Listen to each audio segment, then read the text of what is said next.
International council of archives প্রতি বছর 9 June তারিখটিকে আন্তর্জাতিক আর্কাইভ দিবস হিসাবে পালন করে থাকে। আবার একই সঙ্গে 8 থেকে 12 জুনকে আন্তর্জাতিক আর্কাইভ সপ্তাহ বলা হয়ে থাকে। এই বছর অর্থাৎ 2026 সালের আর্কাইভ দিবসের মূল থিম হলো archive for justice, rights, memory and future. অর্থাৎ বাংলায় বললে ন্যায়ের জন্য আর্কাইভ, অধিকার, স্মৃতি এবং ভবিষ্যৎ। এই রকম একটি প্রাসঙ্গিক বিষয়ের উপর আলোচনা করার জন্য রামকৃষ্ণ সারদা মঠ বিবেকানন্দ বিদ্যাভবন গার্লস কলেজ আমাকে নির্বাচিত করেছেন। এই জন্য আমার সংস্থা দেশকালের পক্ষ থেকে আপনাদের অসংখ্য ধন্যবাদ জানাই। আমরা যারা গবেষক তাদের প্রতিনিয়ত নির্ভর করতে হয় দেশ বিদেশের নানা আর্কাইভের উপর, কারণ ওইটি আমাদের সাধনার মূল ক্ষেত্র। আগে একটা প্রচলিত ধারণা ছিল যে ইতিহাস নিয়ে যারা চর্চা করেন তারাই বুঝি আর্কাইভে যায়, কিন্তু দিন যত বদলেছে, গবেষণার গতিবিধি যত বদলেছে, তত আর্কাইভের প্রয়োজনীয়তা বৃদ্ধি পাচ্ছে। আমার শুধু গবেষণার জন্যই আর্কাইভের প্রয়োজন হয় এমনটা কিন্তু নয়। নানা ক্ষেত্রে নানাবিধ প্রয়োজনে আমাদের আর্কাইভের ব্যস্ত হতে হচ্ছে আজকাল। দু একটা ঘটনার উদাহরণ দিয়ে বিষয়টি কথা স্পষ্ট করা যায়। পশ্চিমবঙ্গের রাজ্য মহাপেজখানায় বসে একদিন কাজ করছি, হঠাৎ দেখি এসএসবি অর্থাৎ সশস্ত্র সীমাবলের কয়েকজন সেখানে এসে উপস্থিত হলেন। তারা আমাদের ভারত, নেপাল, ভুটান সীমান্তে পাহারা দেন। সেখান থেকে খোদ কলকাতার বুকে, তাও আবার স্টেট আর্কাইভে, কি ব্যাপার? দেখলাম তারা প্রচুর পুরনো নথি ঘেটে খুঁটিয়ে খুঁটিয়ে কিছু যেন অনুসন্ধান করছেন। তাদের সঙ্গে কথা বলে জানতে পারলাম প্রায় 200 বছর আগে ব্রিটিশ সরকারের সঙ্গে ভারত এবং ভুটান রাজাদের যে সীমান্ত চুক্তি হয়েছিল, সেই সব কাগজপত্র হন্য হয়ে তারা দেশের বিভিন্ন মহাপেজখানায় খুঁজে বেড়াচ্ছে। আমার একদিন পরিচয় হলো কলকাতার একটি বনেদি পরিবারের সঙ্গে। হাইকোর্টে তাদের কলকাতা কর্পোরেশনের সঙ্গে মামলা চলছে।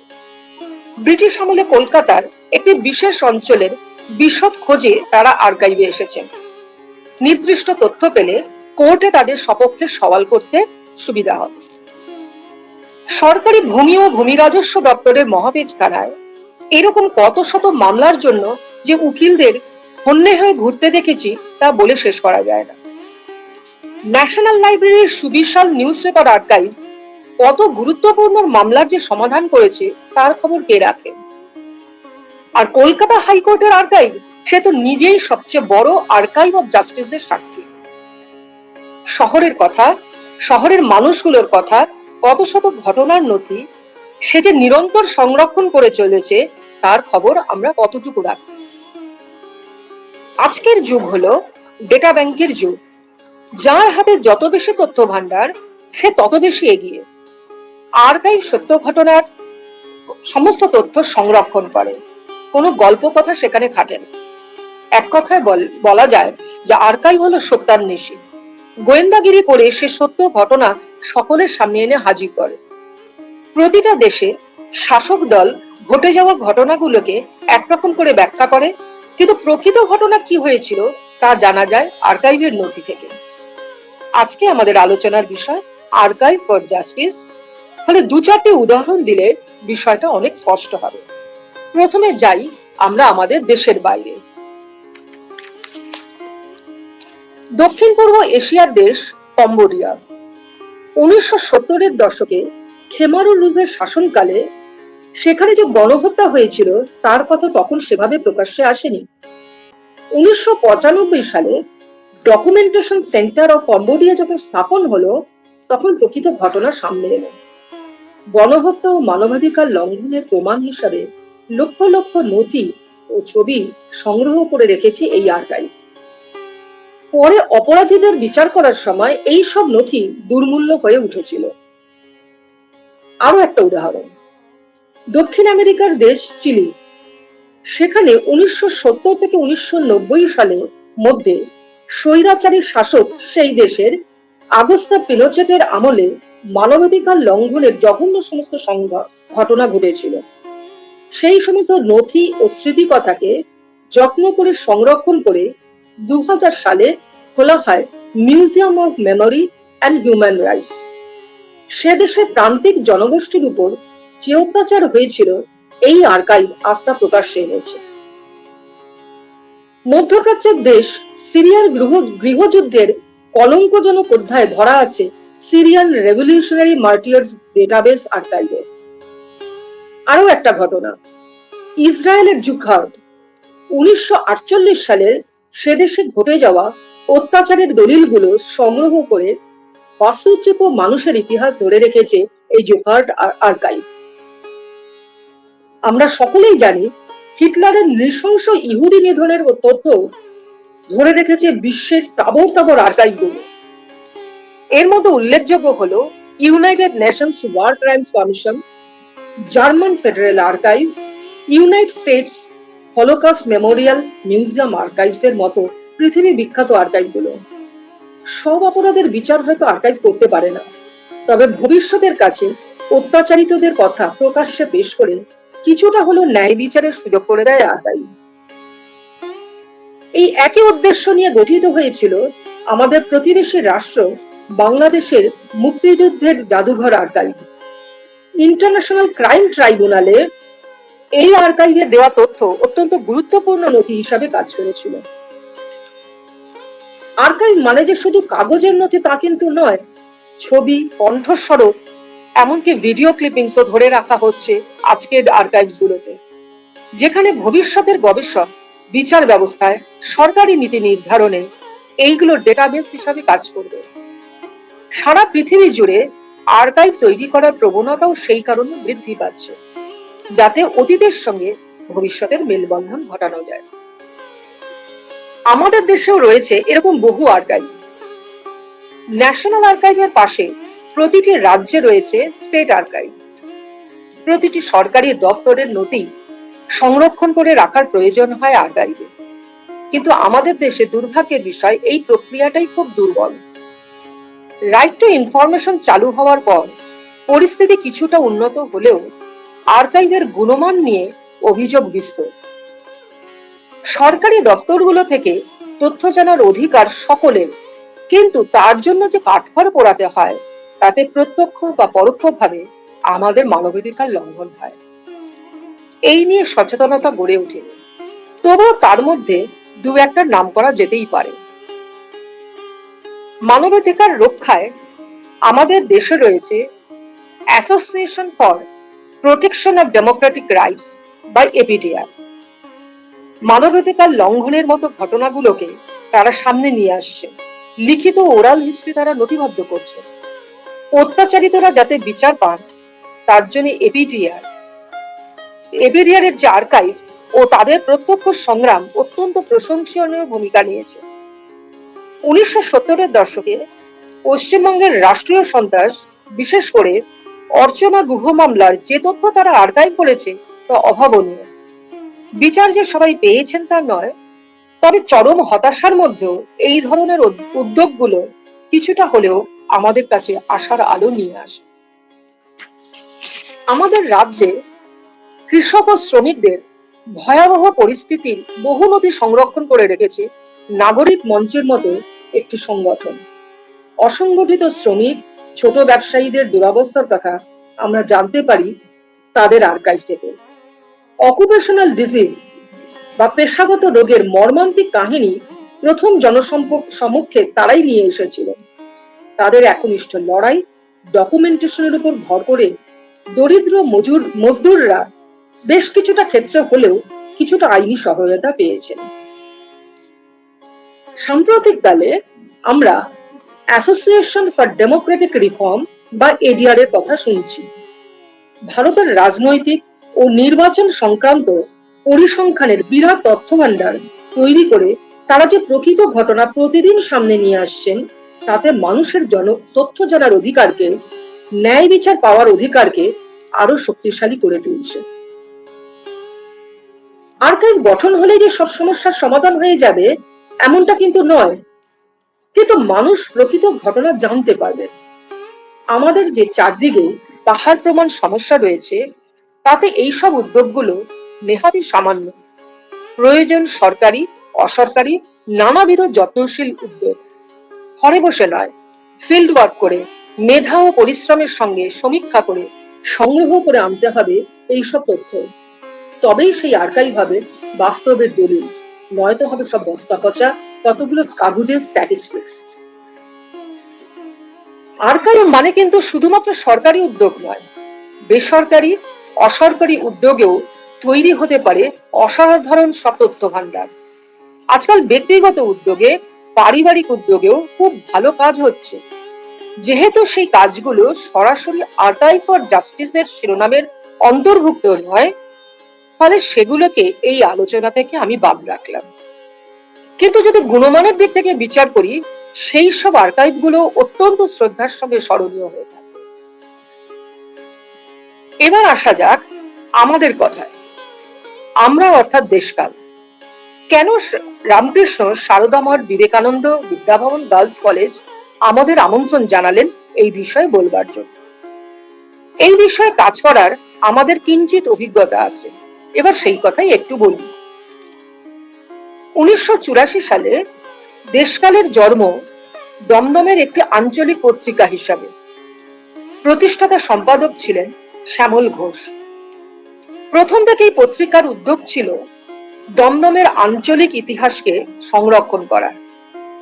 আমাদের ক্ষমতা ছিল সীমিত, কিন্তু কাজের পরিধি বিরাট।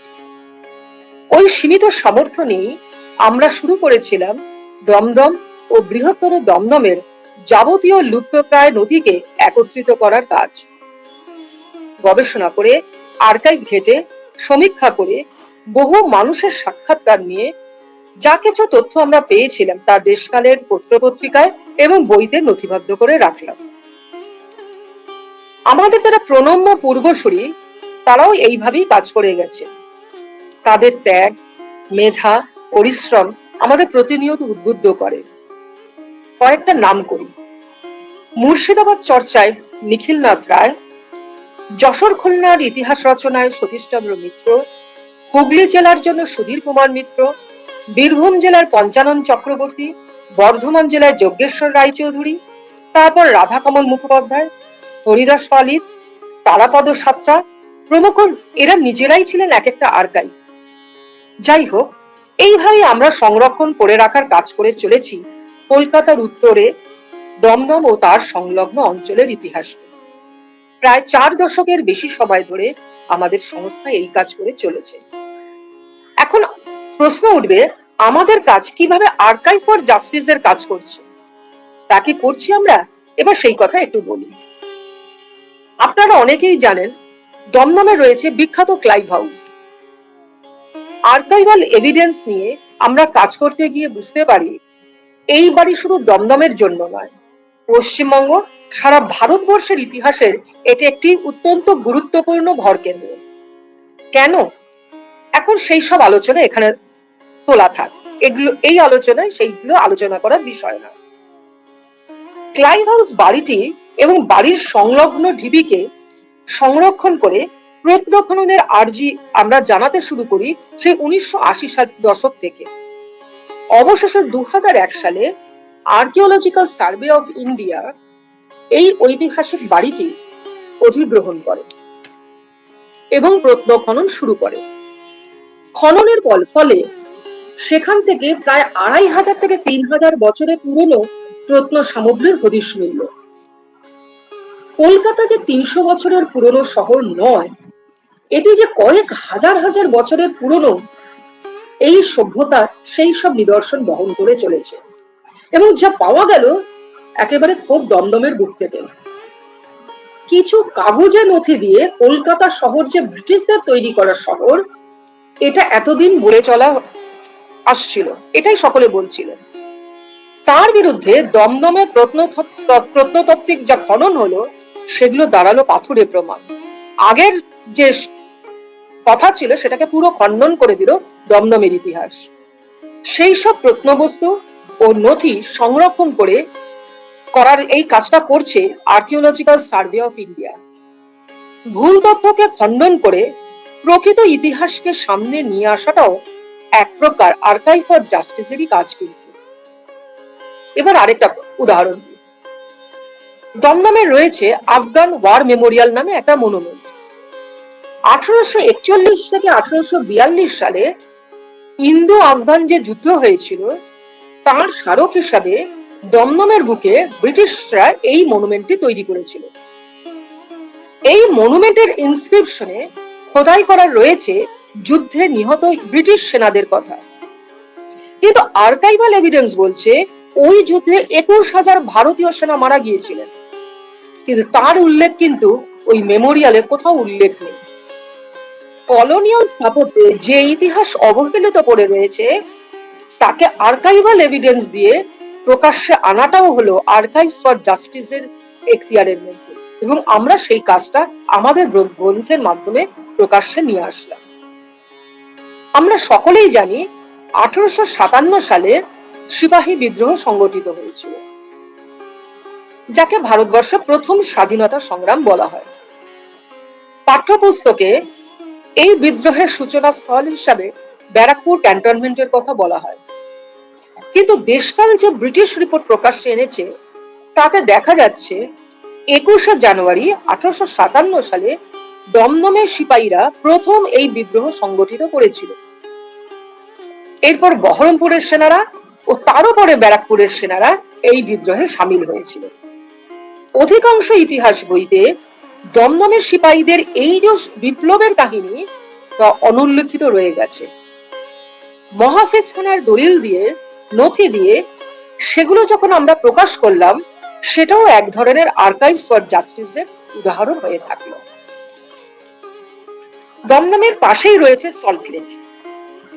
1962 সালের 16ই এপ্রিল পশ্চিমবঙ্গের তৎকালীন মুখ্যমন্ত্রী ডক্টর বিধান চন্দ্র রায় উদ্বোধন করেছিলেন কলকাতার এই প্রথম স্যাটেলাইট টাউনশিপ।